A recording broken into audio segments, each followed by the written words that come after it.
All right. So I am here with Corey Scott once again. My name is Eric Martin with Keller Williams. We have Corey Scott with Harbor One Mortgage. And there was one thing that I wanted to touch on, but I think we're going to kind of maybe take a back seat with that because of some of the news I heard on Friday from an email that Corey sends out to most of the agents. And that was something about job reports affecting the mortgage rate and kind of boosting it back up close to that 7%. Yeah. Maybe you could kind of give some insight on some of the other things that help affect mortgage rates and what maybe people can keep an eye on to see their trend up or down, maybe help them out ways with that. Yeah, everyone asks me like what impacts mortgage rates. It's really all the financial stuff going on, right? Like Eric mentioned on Friday, we had the jobs report that came out that tracks how many jobs were added in the last month, and it came out on fire, like super high, which was not good for. It's good for the economy, but not good for mortgage rates.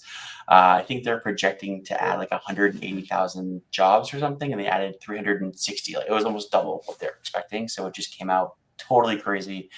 And then they revised the one from December in the wrong direction as well. So like everything was just like not coming in where they were projecting it, which has a negative impact on rates. Because trader and bond traders like, all right, where are things at currently in the market, and they're expecting certain things.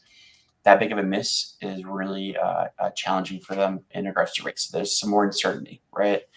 What's coming up soon, though, the next thing we'll be watching is going to be the CPI report, which is the Consumer Price Index, also known as inflation. That's how we track inflation. That's been a really hot topic the last 2 years, like how much the price of things have gone up year over year is how they track it. The next report's on February 13th, so it's going to be a huge impact on the markets as well, potentially. And then we need to keep monitoring the Fed. Fed are the ones that are kind of driving the rates for prime rate right now. So they are talking again. They're this week. They have a bunch of different announcements. They're the ones they were originally thinking they're going to come out in March and lower the Fed rate, which is important for equity lines and car loans and things like that, or the economy in general. But I think with these most recent reports coming out, they're likely not going to lower that, is what everyone's indicating now, because the reports are showing the economy is still super strong, which is going against everything they've been trying to do. Right.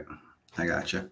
Yeah. So, essentially it's like there's just, quite honestly for the average consumer, there's just too much to really look at to kind of really even guess which way this is going to go. Because, like with COVID, we woke up and there was COVID, and then a week later, hell broke loose. It was like nobody knew what was going on, and I still don't think we've actually really recovered from that, Yeah. And I think a lot of people use that as an excuse now too to not hire people or things of that nature.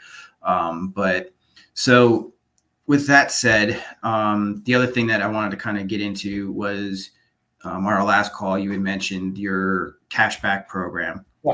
And we had a little class the other day, and you kind of went over some of those things. And it's a really interesting piece, especially with these higher rates now. It might be worth somebody looking into to try to buy a home. Yeah. So if you could just kind of, go over that a little bit and, Sure. Let them know. Yeah. So, I mean, I think to your point with rates where they are now, they're trending lower. We're down to like the low sixes for a little bit. Now they're back up, like you said, back to the higher sixes to sevens potentially. I think it's still a good time to purchase, though. If you're looking at purchasing in general, because as rates get lower, we saw a ton of activity pick back up when rates dropped, right? Buyers get back in the market. They feel more comfortable with the payments. But this cash offer program will help the clients now that want to take advantage of of less buyers in the market. We actually would back their conventional loan offer with cash. So it looks like when they go put an offer on a property, there's no financing contingency and there's no appraisal contingency. So what that means for the buyer is that you can usually negotiate better terms with cash, right? That's a way easier way to get a better deal.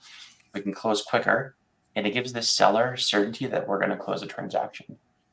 We're still running a mortgage behind the scenes. We still do our due diligence to get the consumer, the buyer, a loan at the end. But we are backing this with our cash to make sure that we will close on the transaction. The seller will get paid, move on, continue their life. Everyone, very standard process, except that we're guaranteeing it at that point that we're going to close the transaction, which is super important in this market, especially with like the jobs, right? People getting laid off, like we're seeing a lot more layoffs than we've seen previously. Someone gets laid off before closing, we're still going to purchase that home. So the certainty level is super, super high. All right. Now, I know the conventional loans, they really don't have too many stipulations, if you will. But let's say something falls in there with that conventional loan that you guys just don't feel right about or something. How does that affect that cash offer then? Yeah. So I mean, the only way that something would happen would be if there's like a title issue, right? If there's a title defect and no one would purchase that, that's a problem with any contract. They can't legally purchase it because of the title defect. That's a problem. If the appraisal, we guarantee the appraisal is going to hit upfront. We do some research to make sure the value is good. So the appraisal is going to be a non-issue. The other thing is if someone were to go take out a new car loan or get laid off, right? Things that are outside of the cursory review of the loan, Mhm. we're still going to purchase that. So really, it comes down to the appraisal, title work. Those are the two most important things. Otherwise, we've already done all of our due diligence up front to make sure that that offer will get accepted, will be super strong, and that everything is going to come into play for closing. Okay. And of course, there's still the regular parameters that people have to meet in order to even get that conventional loan to Yeah. actually move forward with that. Yep. So, With this loan, that's a great point. We actually get every client underwritten up front like they're under contract. So to get even to have this program offered to them, we have them come in, we do an application pre-approval, and then we go as far as having the loan underwritten, like they already have a property picked out. So that way everything's signed off on. All we okay. would need is title work and to make sure that the appraisal hits that we do behind the scenes. That's it at that point, which is huge. Yeah. I mean, it's, especially with technology now, everything can be hammered through very quickly.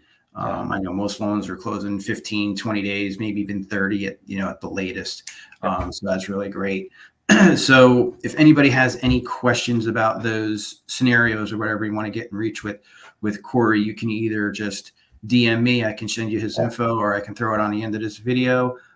Corey, thanks again for chopping on here. I'll see you again next month with some new topics maybe, and we'll see what the Fed's at, and who knows, maybe they go crazy and they lower stuff down to like Dude, I 5%. hope so, man. Like lower it all the way. Like that's all I can hope for. So yeah, and then we'll just have chaos again like we did 2 years ago. Chaos is great for my business. For mortgages, I want chaos. So yeah, for realtors is a little crazy, but yeah. So again, I want to thank you for jumping on. If anybody has any questions, feel free to either comment or DM, and we'll help you out. All right. Thanks. Thanks, Corey. Take care. Bye. Bye.